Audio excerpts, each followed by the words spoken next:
Vamos a seguir hoy con esta serie que empezamos hace unos meses sobre las epístolas breves del Nuevo Testamento. Creo que la última que vimos fue con Dani Costas, que vino a hablar aquí de Filemón. Y hoy vamos a hablar sobre la epístola de Tito. Tito era un buen colaborador de San Pablo. Hay mucha gente dispuestos a dar la vida, a trabajar mucho, a esforzarse por una visión propia, pero pocos que estén dispuestos a hacer lo mismo por ayudar a otro a llevar a cabo esa visión. Y vemos que San Pablo hizo una gran tarea, pero tuvo también muy buenos colaboradores.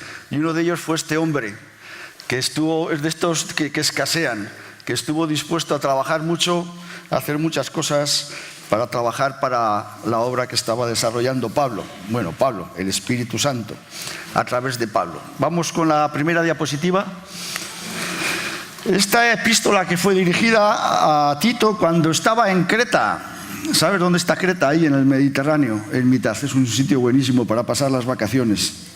Una gran isla del Mediterráneo de 8.618 metros cuadrados.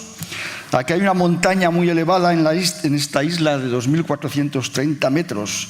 Y según la literatura clásica, en este monte, el monte Ida, ahí nació el dios pagano Zeus. Creta fue el origen de la civilización minoica, rivalizó con Mesopotamia y Egipto, y se hablaba, seguramente habrás oído hablar también la literatura clásica del rey Minos y del laberinto del Minotauro. Hay un palacio aquí en Creta, el palacio de Noxos, la diapositiva 2, que tiene un laberinto o unas ruinas que parece ser que hay el rey Minos tenía unos toros y soltaba a los jóvenes griegos y el toro se los liquidaba. De ahí vendrán las corridas de toros de aquí, digo yo, no sé, igual tienen relación con esto, ¿no? Esta Creta minoica tuvo una poderosa flota, un vasto imperio marítimo. En el año 1400 a.C., había una civilización muy sofisticada. Se dicen que tenían hasta 3 sistemas de escritura, que se extendió hasta el sur de Grecia. Incluso nuestros amigos filisteos, que tanto salen en la Biblia, pues parece ser que vinieron aquí de la isla de Creta. Vamos a la diapositiva 3.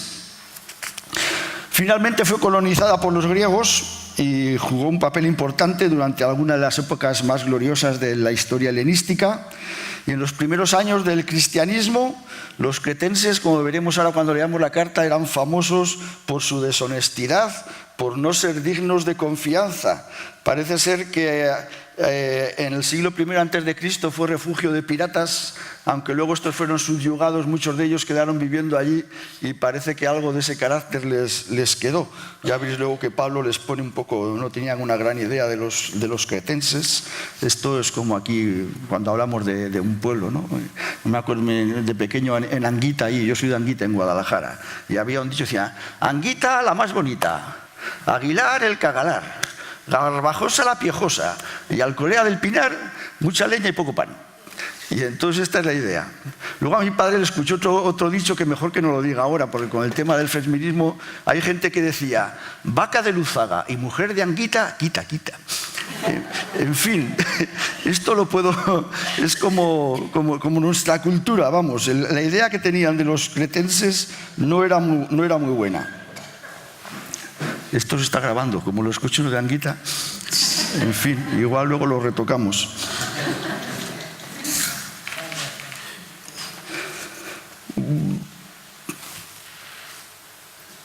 Esto es el Imperio Romano. Así terminó la cosa después. Cuando Tito está aquí en Creta, está más o menos en este tiempo. El Imperio Romano se había extendido y ya sabéis que todo esto, las ventajas y todo lo que hizo para que el cristianismo se pudiera extender, los viajes de Pablo por todo el imperio y tal, y bueno, pues Tito estaba ahí cuando recibió esta carta. Es claro que Tito estaba en Creta porque le había mandado Pablo, y aunque no se pueden recurrir todas las circunstancias exactas, parece que Pablo había estado viajando en compañía de otros amigos, de Zenas, Apolos, Artemas y Tíquico, y Zenas y Apolos estaban por comenzar un viaje que pasaría por Creta y son los encargados de llevarle esta carta a Tito. También luego Pablo tenía que reunirse con él en Nicópolis durante el invierno, y probablemente la carta pues sería escrita hacia el año 65 después de Cristo, ¿no?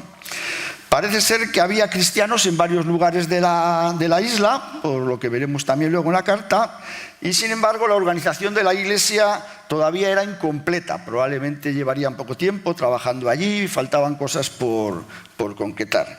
Y a la vez había dificultades debido a los falsos maestros y tal vez al tema de los judíos semiconvertidos, que mezclaban mucho de la ley de la religión judía con el cristianismo, y que a veces a los nuevos convertidos les querían imponer todo este tema de la ley. Estos falsos maestros ponían énfasis, claro, viviendo en Creta, todo el tema de los mitos, las genealogías y la ley, pues vagaría por allí bastante suelto. Se ocupaban de argumentos inútiles, malgastaban mucho tiempo y mucha energía, y tanto ellos como otros miembros de la iglesia al final no se centraban en lo que había que centrarse, y eso es por lo que Pablo tiene que estar allí.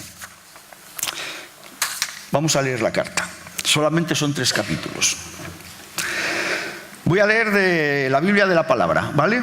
Si tienes otra versión, o no sé si aquí vais a proyectar, si podéis proyectar, creo que la versión que se proyecta aquí es la Nueva Versión Internacional. Pablo, siervo de Dios y apóstol de Jesucristo, para conducir a los elegidos de Dios a la fe y al conocimiento de la verdad, que se manifiesta en un culto viviente y se apoya en la esperanza de la vida eterna. Dios, que no miente, prometió esa vida desde la eternidad, y ahora, en el tiempo prefijado, ha hecho pública su palabra, confiándome la misión de proclamarla, según el mandato de Dios nuestro Salvador.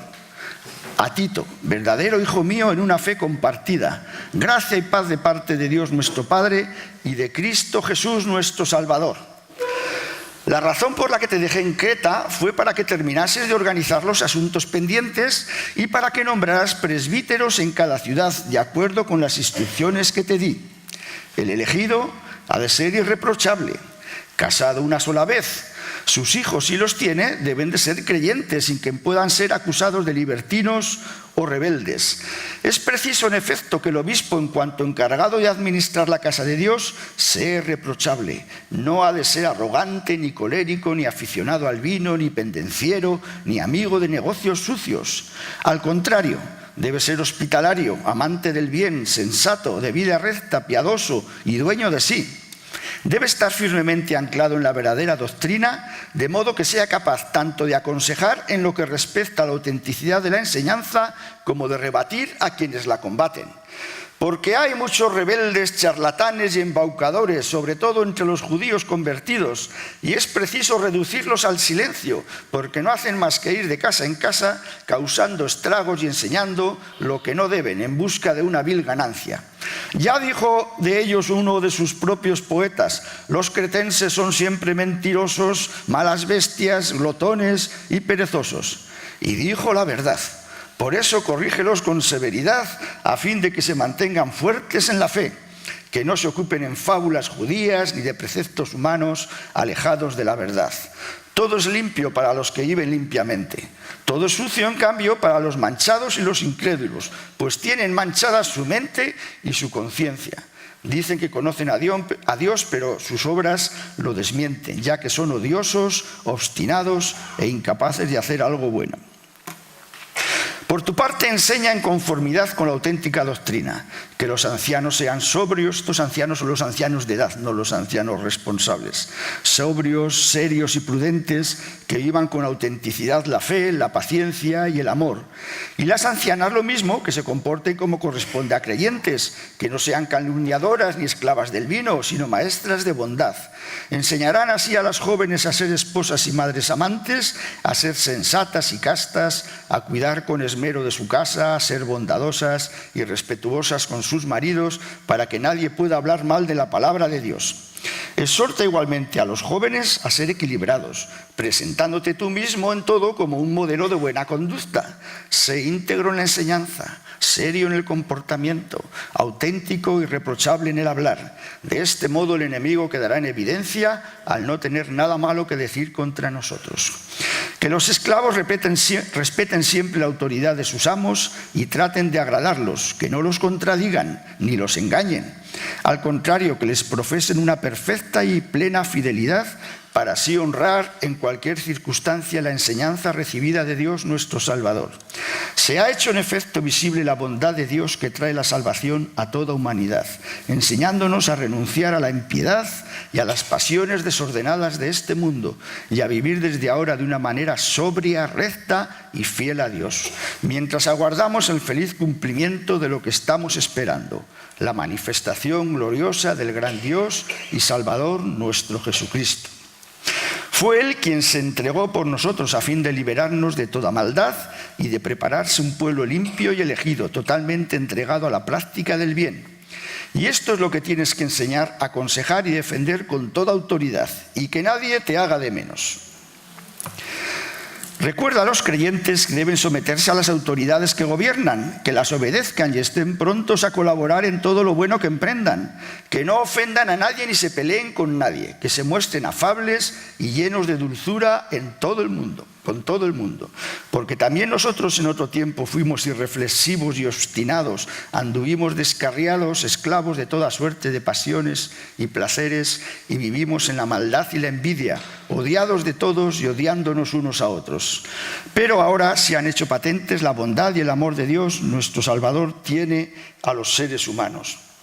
Que nuestro Salvador tiene a los seres humanos.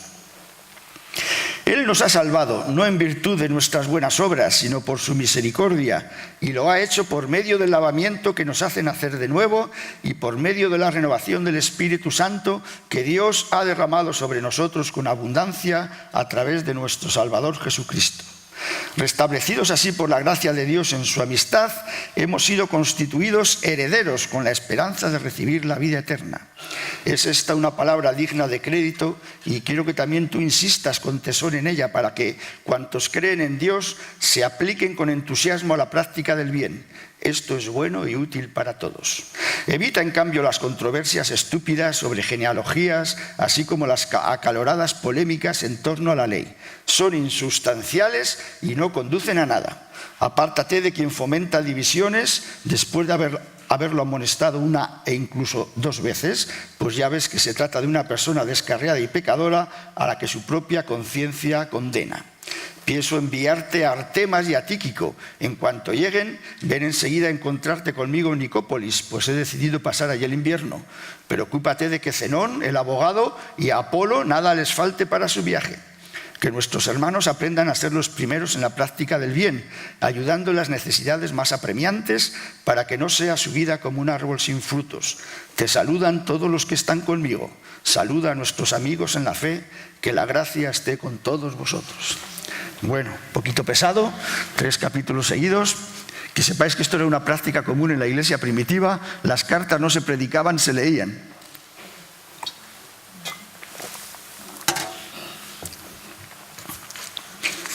En todo este tipo de asunto recuerda mucho a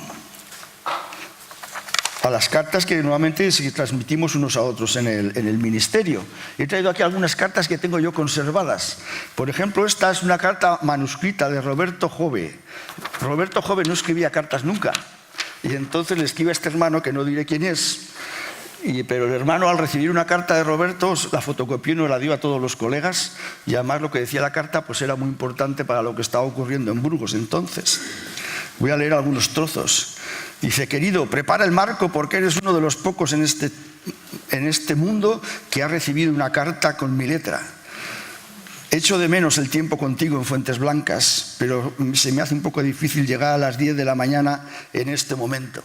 Aquí en Chicago hace mucho calor, hay días en que alcanzamos 32 a 35 grados. Voy saltando.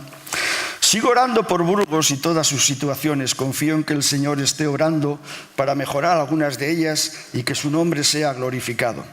El Señor me ha convencido en estos últimos días de que su buena voluntad en ello es una reconciliación y un trabajar con su amor y gracia, los desacuerdos, y que una separación no es lo que Él desea, sino una continua unanimidad y unidad para su gloria, como una manifestación de la capacidad de sus hijos de resolver sus diferencias con paciencia y humildad. El mundo está acostumbrado a quejas, discusiones, acusaciones y actitudes fuertes, hasta en la Iglesia. Pero no se ve a menudo a hermanos con ideas o enfoques diferentes, sirviendo unos a otros con amor y mansedumbre, cediendo a algunas de sus preferencias. Espero que lo vean en Burgos. Sé lo que el Señor quiere en la situación allí, lo que es su perfecta voluntad. Reconciliación en amor, unidad, trabajar con cariño y paciencia las diferencias, no la separación, aunque sea lo más fácil. Bueno, mi querido hermano y amigo, tengo que irme, pero quién sabe si esto puede ser el principio de lanzarme a una nueva moda de escribir cartas. El Señor me puede cambiar todavía. Aleluya. Y termina: con amor para ti y gratitud al Señor por tu vida, termino esta epístola y sigo siendo tu hermano y amigo. Por cierto, esta carta, como la de Tito, llegó a este hermano a través de David Galler, que pasaba ese tiempo en Chicago, y fue el transmisor de la carta que lo explica aquí más adelante. Según leía la carta de Tito, iba recordando de algunas de estas cartas que yo voy guardando. Esto es igual, es con asuntos de estos prácticos de la Iglesia. No es uno que ha dicho: voy a ponerme a escribir sobre un tema, una disertación sobre algo de la fe. Es la vida misma de la Iglesia con lo que ello conlleva. He traído aquí esta otra carta de 1991, diciembre. Me la escribe Dionisio, que estaba en uno de esos años que pasaron en Estados Unidos, y la dirigen a Gus, Casilda, Caleb, y fíjate, curiosidad, F. Tito pone. Se refiere a Elías, que estaba en la barriga de su madre todavía. Esto era en el 5 de diciembre, faltaban todavía unos meses hasta mayo del 92, cuando nació, y entonces Dionisio pone F. Tito, del Fetito. Pero estamos hablando de Tito. Se me resulta imposible describir la emoción que me produce recibir noticias vuestras. Y bueno, sigue con empieza, primero le habla a Casilda. Casilda, nosotros le habíamos escrito antes sobre cómo estábamos. Dice: el tono de tus líneas me ha bendecido. Desde que recibimos tu carta anterior he orado frecuentemente. Bueno, de vez en cuando, ¿para qué exagerar? Y he sentido que debía escribirte unas palabras de ánimo, pero sinceramente no sabía qué poner. Mientras tanto, el Señor ha salido al paso con tu colaboración. Enhorabuena por tu decisión de retomar el hilo de tu vida con una actitud más positiva, ya que las circunstancias parecen decididas a no cambiar. Tu actitud era lo único que podía cambiar. Estoy seguro que eso ha requerido valentía y una fuerza de voluntad excepcionales. Sabía que eras capaz de ello, por lo cual te admiro. Tu caso, Gus, me resulta por el estilo. ¿Cuánto desearía poder bendecirte con las palabras justas que te ayudaran a superar esta etapa? Nosotros estamos, ya sabéis, en una etapa complicada con la salud de Caleb, estábamos empezando asuntos en el ministerio y tal, y bueno, sigue, la carta era larga, sigo por aquí más adelante. Creo que lo que estoy tratando de decir es que si estás viviendo circunstancias difíciles, probablemente tu problema espiritual no sea un problema espiritual, sino un problema circunstancial. Ciertas circunstancias en la vida producen un efecto anímico previsible. Si encima, por ser cristiano, me como el coco al sentir ese efecto anímico previsible, mi condición de cristiano acaba produciéndome mayor estrés y depresión.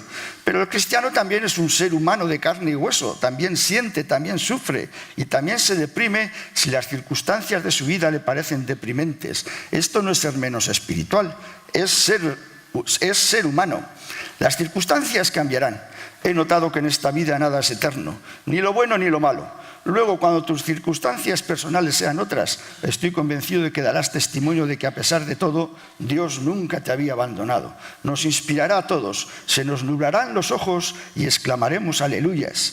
Pero me parece normal que hoy te sientas un poco viejo y sin ilusiones, como me cuentas en tu carta. La verdad es que no eres viejo. Tu juventud te ayudará a superar esta etapa. Y en cuanto a la falta de ilusiones, si hoy no sueñas en nada, cuando duermas bien volverás a soñar. Entre tanto que llegue ese momento, sospecho que si Pablo y Silas cantaron en la cárcel de Filipo, no fue porque se sentían inspirados ni contentos, ni porque esperaban que un terremoto los liberaría. Cantarían, pienso yo, para olvidar un poco el dolor y la depresión. Y terminamos la carta larga de Dionisio. Aprovecho que aparece el pie de página para ponerle fin a esto. Saludos a todos los hermanos, os recuerdo con mucho afecto fraternal. Mi consuelo es saber que volveremos a veros pronto. Yo encuentro que esto es la vida de la Iglesia en el siglo I, en el año 1990, no sé cuál es la carta de Roberto, yo creo que esto sería hacia el 95, por los asuntos que está tratando, y así es la vida de la Iglesia. Bueno, seguimos adelante. El tema principal por el que escribe Pablo a Tito viene en el capítulo 1, versículo 5. Se te dejé en Creta para que corrigieras lo deficiente y establecieras ancianos en cada ciudad. La siguiente diapositiva. Bueno, Tito aparece en el Nuevo Testamento en muchos otros sitios, esto me lo he saltado. No solamente aparece en esta carta, como he dicho antes, y Pablo aquí también lo dice, es un gran colaborador. Una de las razones por las que aparece, sobre todo en 2 Corintios, porque en la primera carta de Corintios se estaba organizando una colecta para llevar a los hermanos en Jerusalén que estaban pasando por un tiempo difícil, y luego pues Tito fue uno de los encargados de llevar la colecta, y aparece por ahí varias veces en la carta a los Corintios, y como veis luego en Gálatas. Después de pasados 14 años, bueno, está contando Pablo lo que ocurrió cuando en Hechos 15, con todo este concilio que hubo en Jerusalén, a ver si los nuevos creyentes tenían que cumplir la ley o no. Y entonces en Gálatas Pablo cuenta que Tito era uno de los que le acompañaban cuando él subió a Jerusalén, y que Tito, que no era judío, no fue obligado a circuncidarse. Lo pone como ejemplo de persona que cumplió esos requisitos que se trataron ahí. Y al final, en la 2 de Timoteo, también se vuelve a hablar a Tito, que bueno, pues está hablando Pablo dónde están sus colaboradores, y dice que Tito se ha ido a Dalmacia. Así que fue una persona bastante activa y con la que Pablo contó en muchas ocasiones. Siguiente. Este es el bosquejo de la carta. Lo tenía que haber puesto mientras lo leíamos, por si queríais ir mirándolo, pero bueno, pasamos a la siguiente. Bueno, esto me ha llamado mucho la atención a mí, porque le deja allí para nombrar ancianos, y esta es la lista de si juntamos, esto es lo que le pide a Tito, pero si juntamos lo que le pone en 1 de Timoteo, estos serían los requisitos para ser un anciano en la Iglesia. Bueno, voy a prepararme un poco en esto. Quiero aclarar un poco este término. Pastores, ancianos, obispos, todas estas palabras en el Nuevo Testamento son similares, o a veces se ponen unas en vez de otras y significan más o menos lo mismo. Por ejemplo, en 1 de Pedro 5, del 1 al 4, dice: ruego a los ancianos que están entre vosotros, apacentad la grey de Dios. Apacentad, pues sería una cuestión de pastores. Entonces usa ancianos, pero podría haber dicho pastores. Cuando aparezca el príncipe de los pastores, vosotros recibiréis la corona incorruptible de gloria. En este pasaje, ancianos y pastores no son cosas distintas, están hablando de lo mismo. En Hechos 20, del 17 al 28, ancianos es sinónimo de obispos. Dice: por tanto, mirad por vosotros y por todo el rebaño en que el Espíritu Santo os ha puesto por obispos para apacentar la iglesia del Señor, la cual él ganó por su propia sangre. Estos 3 términos en todo el Nuevo Testamento se utilizan como si fueran prácticamente la misma cosa. Enviando pues desde Mileto a Éfeso, Pablo hizo llamar a los ancianos de la iglesia. Esto también al final de Hechos, ¿no? Y bueno, pues tampoco quiero abrumaros aquí con textos y tal, pero son términos similares. El anciano, el obispo, el pastor, el presbítero, lo ha llamado ahí en esta versión de la palabra. Hoy día no se usa así. Normalmente, muy típico en las iglesias evangélicas, tienen el pastor. A otras iglesias, la iglesia católica y la iglesia anglicana, tienen obispos. Anciano, pues se usa a veces en algunas iglesias evangélicas, las iglesias de hermanos, también los mormones, ¿no? Estos que van por la calle y ponen aquí elder no sé cuántos, anciano, ¿no? Y en cada una de estas situaciones significan cosas distintas. Por ejemplo, en la Iglesia Católica, pues el obispo es un responsable sobre toda una zona y un montón de pastores, digamos que sería el sacerdote. Hemos cambiado bastante la cuestión de cómo se usaba en el Nuevo Testamento. Y la segunda cosa muy importante que vemos aquí es que cuando Pablo le manda allí a Tito, a Creta, no va para que organice la iglesia y diga, pones un pastor que dirija la iglesia. Está hablando en plural, para que establezcas ancianos en cada ciudad. Entonces, en todo el Nuevo Testamento, el liderazgo en la iglesia es un grupo de ancianos. Es así. Y así es aquí. Es un grupo de ancianos. Por la presión de la sociedad, yo soy el pastor, también porque como me pagáis dedico más tiempo, pues puedo dedicarme a muchas más cosas y puedo coordinar. Pero en el Nuevo Testamento, la responsabilidad de la iglesia es de un grupo de ancianos. Esta idea que tenemos ahora, todo el mundo cuando venís los nuevos, ¿sabes? ¿Quién es el pastor? Y hay que buscar al pastor, pero ¿por qué no preguntas quiénes son los ancianos? Eso se haría en el Nuevo Testamento, ¿no? Si yo voy a Creta, unos años después de que hubiera estado Tito allí, y llego, ¿qué hubiera preguntado? ¿A quién ha dejado Tito por ancianos? Me presentan allí a 3 o 4. Pero la presión social y la cultura de nuestro tiempo nos lleva a que una iglesia tiene un pastor. Y a veces luego ese pastor tiene un grupo de ancianos que le ayudan y tal, pero el liderazgo de la iglesia es plural. En todo el Nuevo Testamento es plural. Y necesariamente es plural. Porque si no, dime tú a ver, ¿quién cumple esta lista de 25 cosas que tiene que tener un anciano? Si me pongo a estudiar a Pablo, no cumple estas cosas. ¿Cómo trataba a sus colaboradores? Sus diferencias con Bernabé o con Marcos. Algunas de estas cosas no las cumplió, por lo menos en determinado momento.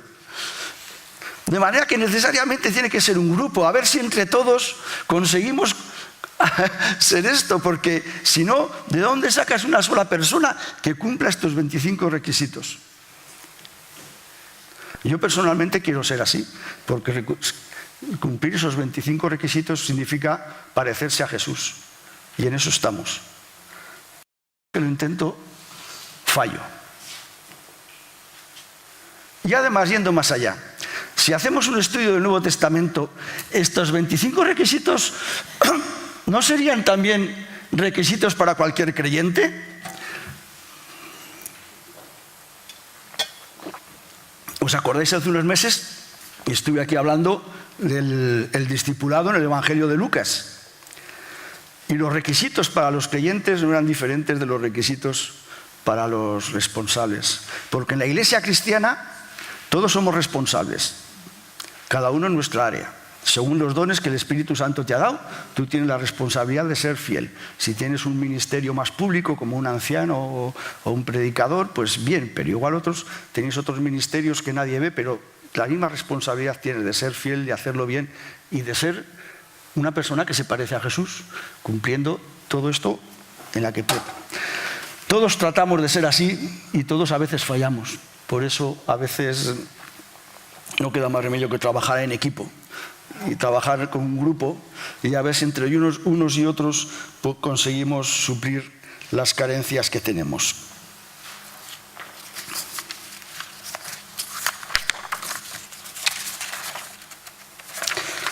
Así que he visto estos días, estas semanas de atrás, aquí al Lourdes Cuesta, que es fan de José Hutter, le he visto que escribe en Protestante Digital unos requisitos también que él piensa que son necesarios para ser dirigentes en la iglesia. Y pues me han gustado, me han parecido más sensatos que si lees esto, que me perdone Pablo aquí, yo sé que todo esto es importante y necesario, pero una de las cosas que dice en su lista de requisitos, dice: nunca rebajes tus exigencias, pero enséñalas con tu propia vida. Tampoco debes exigir de los demás lo que no estás dispuesto a cumplir.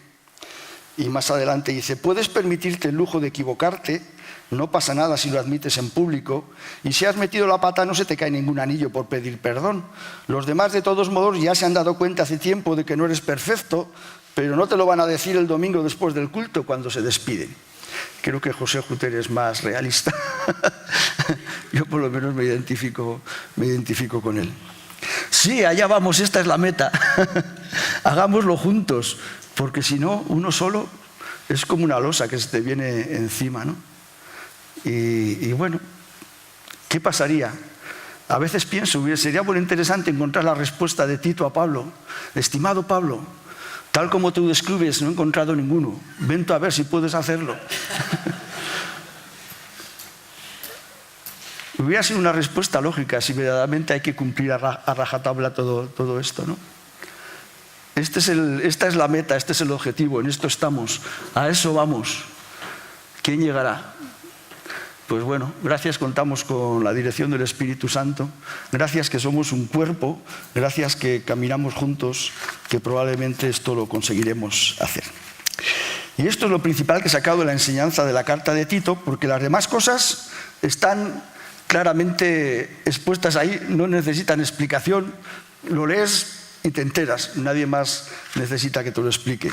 Pero este detalle, cuando Pablo le dice a Tito, pon un grupo de ancianos, me parecía que requería un poco más de explicación y actualización por nuestra parte. Muchas gracias a todos y a por la meta. Que el Señor